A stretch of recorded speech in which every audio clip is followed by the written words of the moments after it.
A Cape Cod man was arrested for allegedly threatening to kill a federal official and two members of their family. Today, he appeared in court.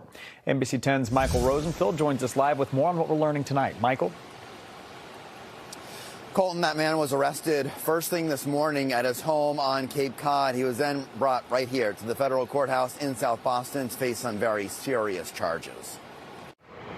In these court documents, federal prosecutors say 62-year-old Michael Mahoney made disturbing phone calls threatening to kill a, quote, prominent federal official, their relative and the relative's spouse. He has no criminal record.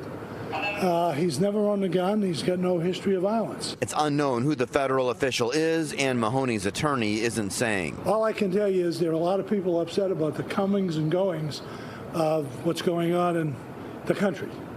So maybe he was upset about that, maybe not, I don't know. Investigators say Mahoney somehow got the number of the federal official's relative, and when that relative answered the phone while dining at a restaurant, Mahoney allegedly started to scream and use profane language while making murder threats. He's depressed. He's a very nice man, very calm, but you can see that he's got some issues. According to court records, investigators traced the threatening phone call to Mahoney's residence in South Dennis on Cape Cod. When law enforcement showed up at his home over the weekend, they say he immediately turned away and walked quickly in the opposite direction. He turned off all of the lights inside the house.